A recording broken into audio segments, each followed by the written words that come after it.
I'm the sort of person that always sets goals, and it's really important for me to have a challenge so that I can push myself to actually achieve it. My trip takes me through 28 different African countries and covers 40,000 miles, and actually is a fifth of the world's surface area. Spencer, when he decides to do something, he is a determined character and he's a strong character. But I must say that this came as a bit of a surprise, quite frankly. 28,000 miles around Africa on his own, without any support, is quite a task. It's a challenge. The sacrifice I've had to make, obviously, is I've got to give up my family for a year. I have 2 girls, and it's going to be difficult for them, and it's going to be difficult for me, but I hope they'll be proud when I return. Well, obviously, I'm really proud of him, and I really hope he can do this, but I'm slightly worried, especially about countries that are dangerous. Of course it's reckless. Spencer does have a habit of living on the edge. Obviously, we're all going to miss him, but we know that he can do this and he will come back safely. I admire and respect people who try these extreme challenges. I think the appeal about motorcycling is that it is a very free-spirited adventure, in the sense that you are alone with the machine, you need to feel the machine, and at the same time you're getting overload on your senses because you're seeing new landscapes, new people, and you have to stay very, very alert all the time.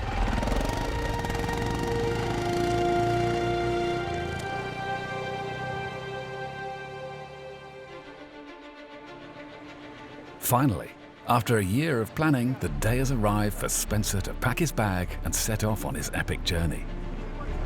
The British weather turns up in all its splendour, as does the entire village, family and friends, to wish Spencer the luck he will need. All ready to go now. Nice weather. Bikers who've heard about this ambitious journey also turn up to ride with him to Dover, where he'll board the ferry to France. With this send-off, he can't change his mind and run off to the nearest cosy pub.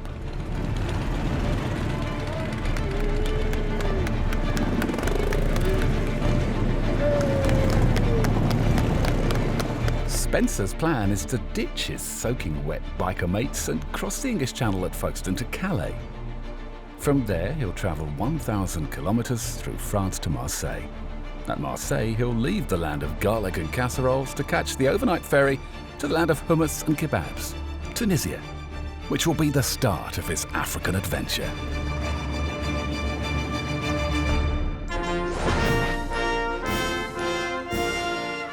It's really weird. I'm doing this because I have to, but I don't feel in the mood because I've just driven through France in the pouring rain. Respect to everybody who helped me out, and I'm gonna make it. It's day 1 of 365 days if I get back. Spencer's ambition for this epic adventure is not only to complete his journey within 1 year, but to achieve this on less than €20 a day. This will need to cover all fuel, food, accommodation, visas, bribes and any other costs. He'll also be recording the whole trip on a diary cam, which he's never used before. Diary cams are going to get better, it's just a matter of practice really. Smells in here. Safely on board the ferry at Marseille, Spencer steams away from the garlic breath of France to make the 22-hour crossing to Port Tunis in Tunisia. Formerly a French colony, Tunisia borders Algeria and Libya. Immediately upon arrival, Spencer gets straight on his bike and heads south for 300 kilometres towards the Libyan border. Right, I'm in a place called Sfax in the east coast of Tunisia, about halfway down the country. And what I've got to do tomorrow is I've got to get out of this crazy city. And what I've decided to do is stick the helmet camera on. Even though there's police on every corner, they're probably going to stop me, but it's worth a try. Just want you to get some sort of idea of how hectic it is. Suffering from stress face and what's known as white line fever, Spencer races across Tunisia through Gabes and Medellin, clocking up 350 kilometres in 1 day. to reach the Libyan border at Ras Al-Jir.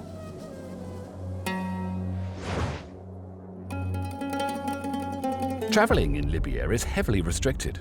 The only way Spencer can be permitted to cross this vast country is to be escorted. The moment he crosses the border, he's met by two chain-smoking Libyans in need of dental care and their car. Spencer's only option is to follow their Deo Leganza for the next 3 days in order to cross Libya and reach the Egyptian border. Good morning, it's day 7. Excellent day. Yesterday got picked up at the border, Libyan-Tunisian border, by two guys, Mohammed and Sam. Bit chaotic, but we got through. Driver, Mohammed, he just jumped in the car, it's typical African style. Said, follow me, 120, 130, 140 kilometers an hour through traffic. He nearly crashed about 6 times. So today, I'm just not gonna let him push it. I'm gonna take it easy. At a slower pace, Spencer makes good progress along the coast road through Tripoli. At Al Khums, he visits the Roman ruin Leptis Magna, then continues on to Benghazi and Tobruk. Finally, after 3 days and 1,500 kilometres, he parts company with his new mates when he reaches the Egyptian border at El Saloum. Egypt borders Libya, Sudan, Israel and the Gaza Strip. It has a surprisingly large population of 84 million, who mainly live along the Nile, because the rest of the place is desert. After only 10 days on the road, Spencer has crossed 4 borders, averaging one country every 2.5 days. Although clearly still in the grip of white line fever, he's beginning to settle into his journey. Yeah, when you read in the books about long-distance travelling and adventure riding and all that business, you read things and you think, yeah, right, but you know, it all falls into place after a while. You've got to set up routines. On my left-hand inside pocket are my spare keys. On my right inside pocket is my mobile phone. At the bottom of my right trouser leg is my passport. On the bottom of my left trouser leg is my money. It organises your brain and you got less worries, especially when you're going through a hectic border. Egyptian border, you know, 500 people pushing you around, hands everywhere, no personal space here at all, absolutely none.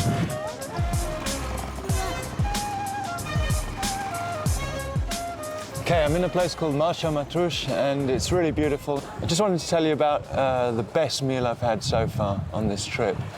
There were these 5 guys in the desert and they were cooking up a meal and they called me over. It was absolutely brilliant. We had seasoned meat, we had unleavened bread, we had a salad with sort of diced carrots, tomatoes and whole chilies, and they were really great. They also had a hawk.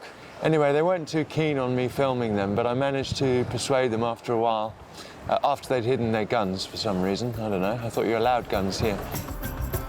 After showing his gratitude for a meal served by 5 guys with loaded guns, Spencer travels the 450 kilometres to Cairo to get a visa for Sudan. Deciding to stay one night, he finds some low-budget accommodation downtown. Okay, this is the hotel I'm staying at, in the middle of Cairo. That's the roof, you can see in perfect condition. It cost me about £3 to stay here. Here's reception. Feel at home away from home. I certainly don't. See, they have made an effort. Look, this place is hilarious. The restaurant. And here it is. There we go. Class.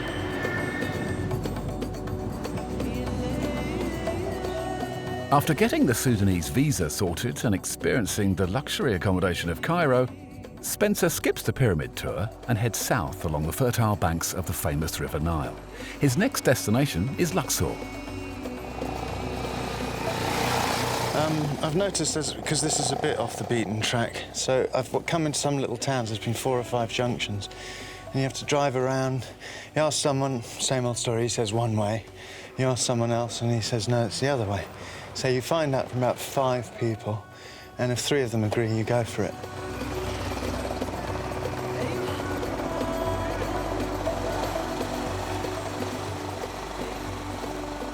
I've arrived in Luxor and I'm standing on the banks of the River Nile. How brilliant is that? And maybe in the distance in a minute you'll be able to see the iconic Valley of the Kings. I'm staying in the Bob Marley hostel which has got all the cliches. It's got Che Guevara posters, Bob Marley posters, Kurt Cobain posters, that kind of thing. It's kind of like my bedroom when I was 18. It's nice after Cairo to be in this relaxed place. I'm waiting for Diesel film crew to come, and we'll see, you know, what happens with the filming. We're filming all the way down to Aswan, and then my next step is Aswan to Wadi Halfa, 22-hour ferry, and then I'm in Sudan. Brilliant.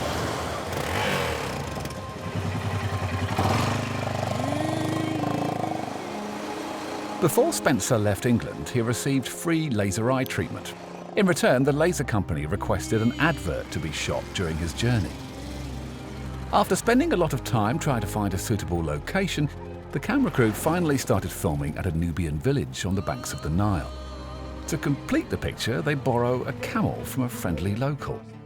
Spencer is not a TV presenter, nor does he have any ambitions as an actor. But with numerous takes, he manages to spit out the script. However, there were a few outtakes. Laser, sir, laser. I really didn't feel it. I didn't feel... Yeah, it's getting better. That was more natural, wasn't it? Don't let poor vision hold you back. That was better. That was more... As far as... It's allowed me to dream up these adventures. And now, here I am, taking on the biggest challenge of my life. That's it.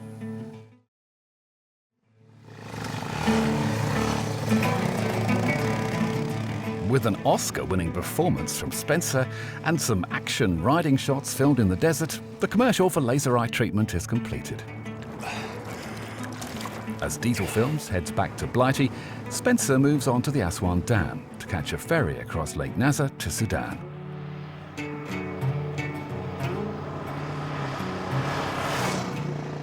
It's day 36, and basically I'm waiting at the port, Aswan port, and these are the guys that I've met along the way. It's the first bikers I've come across, actually. After a long wait, Spencer and his fellow bikers board the ferry and find space on deck to sleep for the overnight voyage to Wadi Halfa.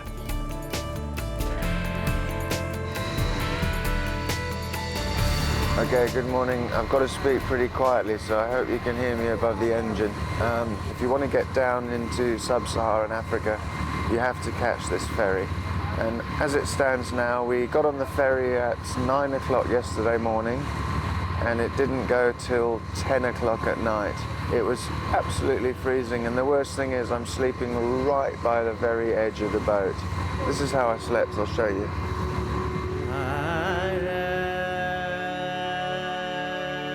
Looking like a bank robber, Spencer enters Sudan at the Lake Nasser port of Wadi Halfa. The area of Darfur in western Sudan is known globally for its terrible famine and civil war. It's estimated 2.8 million people have been displaced and 300,000 killed during the crisis. Right, it's the 9th today, so it's the 40th day of my trip. So down below me is the hotel where we stayed. It's down over there. Now, the thing about that hotel is it's not a hotel at all. It's kind of like it's like a backpacker's, but a little bit less. It's got sand floor and that sort of business. It's still arid around here. People have already changed here. They're fully Sudanese. They're much blacker, much taller. We've seen people taller than me, which is surprising compared to Egypt. But so far, everything's great.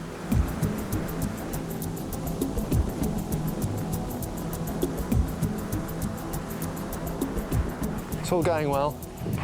Quite sunburnt, but that's to be expected. I'm in the desert. It's very, very hot. I know I keep saying that, but around my feet on the bike, it's really hot. Got this cool breeze when you're going but quite fast, which is about 70, maximum 80. Spencer's route through Sudan from Wadi Halfa follows the Nile to Dongola, and in the capital, Khartoum. From there, he travels along the Blue Nile to Wad Madani. Here he finds more luxury accommodation, which includes an ensuite bathroom and a laundry room for his 3 socks. Right, I'm fighting against time because of the light, but I've just arrived at my destination and I just wanted to tell you about my day, which was absolutely brilliant. Now, I've ended up in a place called Wide Madani, which is about 3-4 hours away from the Ethiopian border. I should actually be at the border, but I've had 4 flats.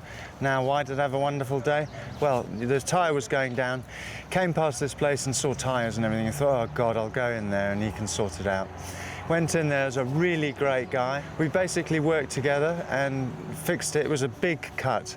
A rip, and he sewed it up like you sew up things, and then he put a double patch on it and it's absolutely perfect. So that was great. People great, riding great.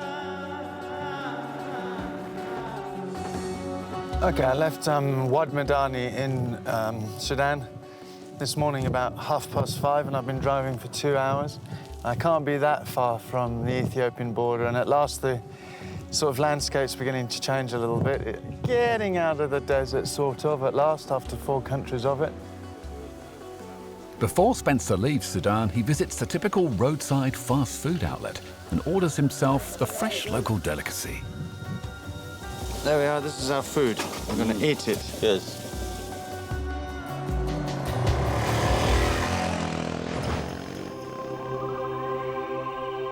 Ethiopia has a population of 93 million, making it the most populated landlocked country in the world.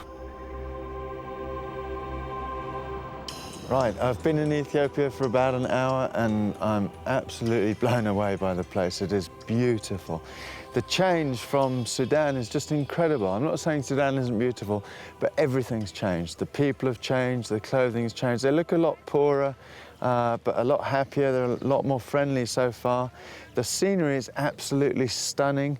The riding is completely different now. I've gone down to 40 kilometers an hour because you've got no idea what's around each corner, but it's great. Spencer's route through Ethiopia will take him to the 17th century city of Gondar. He will then head to the capital, Addis Ababa.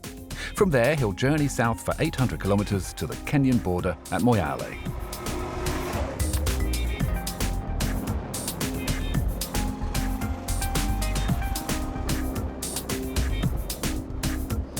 Right, I'm in the middle of Gondar, and I'm in this Gondar castle. It's just unbelievable. This is such a beautiful town, absolutely beautiful. This place is weird because, well, 300 years ago it was the second biggest capital in the whole of Africa for about 200 years. So it's quite a historic place. No way up. At the old ruins of Gondar, Spencer meets up with another blast from the past, his hairy mate Carl, who he first met at the ferry port of Wadi Halfa in Sudan. It's nice there. Spencer and Carl decide to camp in the city, giving them a perfect excuse to pass on their Boy Scout tips. A couple of things about camping.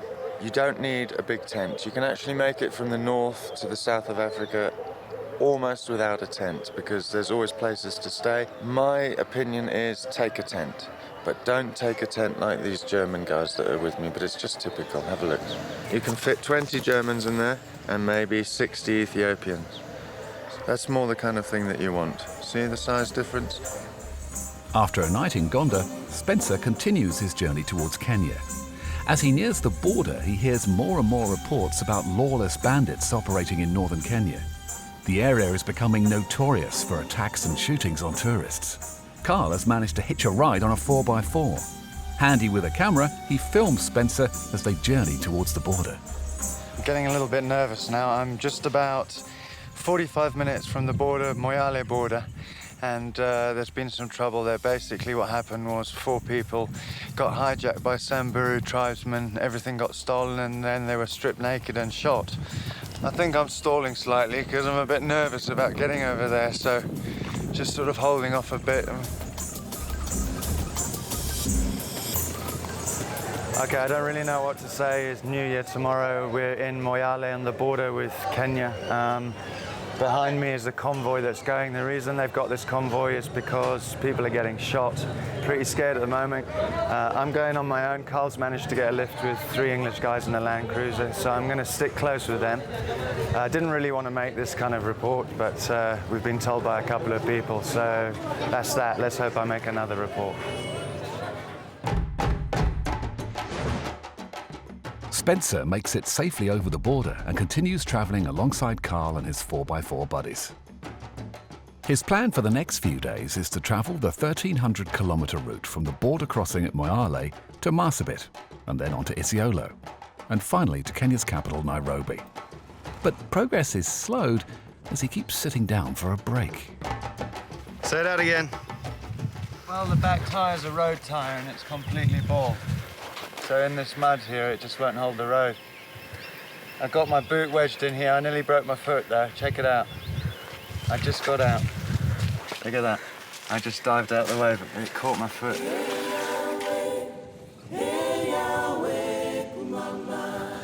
Right, just came down from Moyale. It's 250 kilometres and we're down in Marsabit. Had a little bit of a prank. Injured my ribs, injured my shoulder, but it's nothing serious. And a little scratch on my back, which I'll show you now, because I'm sure the audience want to see my... So it's time for a shower, time for some food, and recharge the batteries for tomorrow. Back on the road, Spencer's rear wheel is taking a battering, causing a series of punctures. Because Spencer has to constantly stop for repairs, he becomes separated from the convoy and's left to fend for himself. Okay, I'm facing one of the biggest problems I've faced so far. I've had 5 punctures. It's about 40 degrees. I'm in the middle of nowhere. This is the state of my bike. Got a guy to help me. They're going to go and look for glue. And this is the road I'm going down to Isiolo. With glue found by the locals, the puncture is repaired. But Spencer is about to face a much greater and potentially fatal incident, literally around the corner. Just tell you what happened yesterday, because it's a bit weird and a bit frightening. 7:30 in the morning, I was driving along, and then on the top of the hill I saw 3 guys, and immediately one of them pulled up a gun and shot at me. And then there was a second shot, so I went down on the bike and I carried on riding. But then I think the third bullet must have hit the brake and the wheel, because everything just went, and the wheel, you can see it's in a bad state. But I picked up the bike, they came running down the hill, and I rode off. But then the problem was the wheel was punctured. I didn't have any repair kit, so I carried on driving, and unfortunately all the spokes got broken. Yeah, pretty much the most hectic day I've had on this trip so far. That's about all I can say at the moment, because my head's not really very together. The bike is unrideable, and Spencer is in a state of shock. Fortunately, he manages to make contact with Carl, who was waiting for him 100 kilometers away in Isiolo. Somehow, Carl manages to organize a truck to rescue Spencer and his busted bike. They head to the relative safety of Nairobi, where Spencer will have the time to consider the near-fatal shooting and whether he still has the will to continue.